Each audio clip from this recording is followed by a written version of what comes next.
will but सबसे पहले मैं अपना परिचय बताना चाहती हूँ। My name is Ayushi Pargi.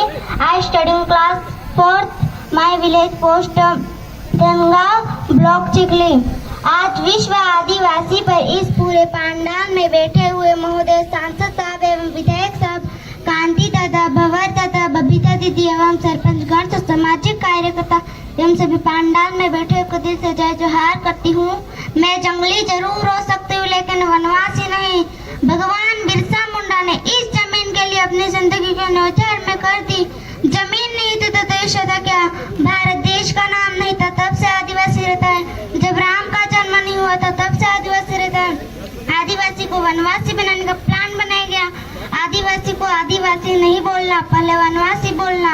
आदिवासी को वनों पर से अधिकार खत्म कर दिया।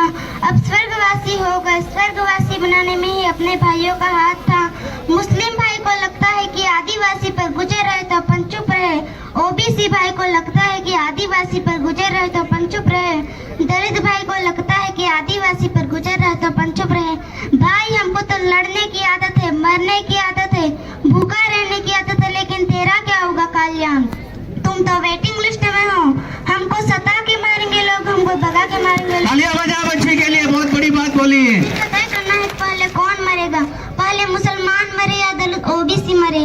आदिवासी का प्रश्न है। जिस दिन आदिवासी वनवासी हो जाएगा उस दिन यहाँ का ओबीसी, मुस्लिम, दलित, अल्पसंख्यक स्वर्गवासी हो जाएगा।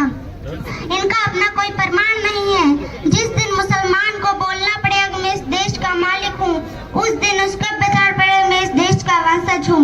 जिस दिन क्रिश्चियन को बोलना पड़ेगा मैं इस देश का मालिक हूँ, उस दिन उसको बताना पड़ेगा मैं इस देश का वंशज हूँ।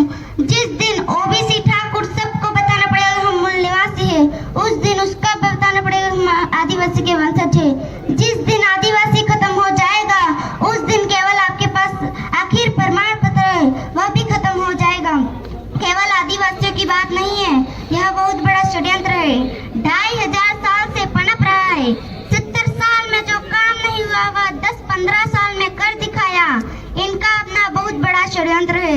यह सोचना पड़ेगा कि राजनीतिक लड़ाई नहीं है, सांस्कृतिक लड़ाई है, आर्थिक लड़ाई है, सामाजिक लड़ाई है। राजनीतिक लड़ाई बाद में है। ये जमीन का टुकड़ा तुम्हारे पास में, वो तुम्हारा नहीं, तुम्हारे बाप ने दिया है, टांटिया मामा ने दिया है, बिरसा मुंडा ने दिया है। आने वाली पीढ़ी पेट से नक्सलवादी पैदा होगा।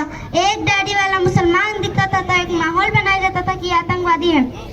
आदिवासी दिखाई देता था, आदिवासी नहीं, नक्सलवादी है जो इस देश का मूल निवासी है, मालिक रहे, उसी को देशद्रोही बना दिया जाता था। यह जमीन आदिवासी की है, आदिवासी को मिलनी चाहिए। बिरसा मुंडा को याद करो। जय जंगल समाज और अधिकार मांगने वाली चीज नहीं है। आगे समझ जाओ, वो तरीका तुमको अपनाना पड़ेगा। ये कोई नेतागिरी की लड़ाई नहीं है। हमारे इस समाज का मंत्री रहे, विधायक रहे, कितना कमजोर नहीं हो। एक बिरसा मुंडा था तो वार लगा दी थी, एक बाबा साहब थे तो वार लगा दी थी। इस परिस्थिति को समझो। मैं अपनी वाणी को यहाँ पर विराम करती हूँ। जोहार। बहुत बहुत धन्यवाद। तालियां बजाकर उत्साहवर्धन करें। अब मैं आगे वीरमल जी को